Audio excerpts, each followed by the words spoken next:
پھر 1857 کی کرانتی ہوئی اور سارے مذہبوں نے مل کر، ہندو مسلم سکھ عیسائی نے مل کر اس دیش کو انگریزوں کی غلامی سے آزاد کرایا۔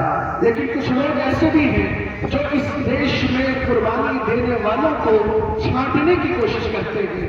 میں ان تک یہ پیغام پہنچاتا ہوں اپنے جناب روی کمار بشنوئی صاحب کے حوالے سے کہ نفرتوں کے نام سے بھی ہم تبسم کرتے ہیں، نفرتوں کے نام سے بھی ہم تبسم کرتے ہیں، محبتوں کے ساتھ ہم تکلم کرتے ہیں۔ تکلم مطلب بات چیت، نفرتوں کے نام سے بھی ہم تبسم کرتے ہیں، محبتوں کے ساتھ ہم تکلم کرتے ہیں۔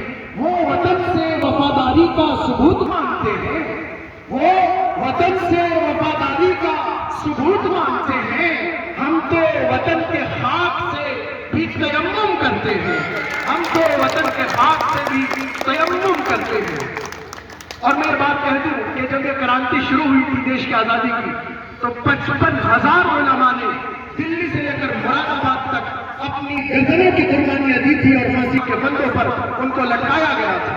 اور یہی شہید اسمار تھے جس میں 82 نام ویر امر شہیدوں کے لکھے ہیں، جس میں نریندر کھجوری صاحب آپ حکومت میں ہیں، پہنچائیے یہ بات کہ 55 مسلمان 82 ناموں میں سے جنہوں نے دیش کی آزادی کے لیے اپنی جانیں قربان کر دی تھی۔ ہم وطن سے محبت کرنے والے ہیں، وطن سے پیار کرنے والے ہیں، وطن کو اپنے رگوں میں بسانے والے ہیں، وطن کو اپنے دل میں بسانے والے ہیں، وطن کو اپنی زندگی میں بسانے والے ہیں۔ اور دنیا کو یہ کہتے ہیں کہ وہ غلط بات کہتے ہیں کہ ہم وفاداری نہیں کرتے۔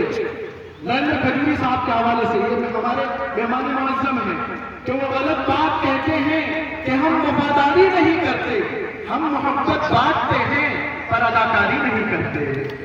وہ غلط بات کہتے ہیں کہ ہم وفاداری نہیں کرتے، وہ غلط بات کہتے ہیں کہ ہم وفاداری نہیں کرتے، ہم محبت بانٹتے ہیں پر اداکاری نہیں کرتے۔ وطن سے محبت کرنا ہمارے ایمان کا حصہ ہے، وطن سے محبت کرنا ہمارے ایمان کا حصہ ہے۔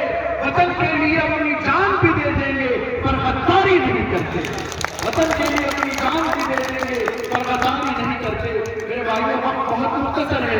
یہ میرا ہندوستان، پیارا ہندوستان، دنیا کا سب سے خوبصورت ملک۔ ابھی کچھ دنوں پہلے ہمارے روی کمار بشنوئی صاحب نے میرے بارے میں جو باتیں کہی، میں ان کا بے حد شکر گزار ہوں۔ انہوں نے کہا کہ دنیا میں جا کر ہندوستان کے نام کو روشن کرتے ہیں۔ میں سچ کہتا ہوں کہ واقعی پوری دنیا میں سفر کرنے کے بعد جب اپنی مٹی پر پیر رکھتا ہوں تو جو خوشی روح کو پہنچتی ہے، جو سکون روح کو پہنچتا ہے، ہمارے آباء و اجداد کی قربانیوں کا صلہ جو اس روح کو پہنچتا ہے، اسی لیے میں کہتا ہوں کہ یہ ہندوستان ہمارے رگوں میں بستا ہے اور بستا رہے گا۔ یہ ہندوستان ہماری زندگی میں بستا ہے اور بستا رہے گا، کیونکہ مدرسوں کی تعلیم یہی ہے، کیونکہ مدرسوں کی شکشا یہی ہے۔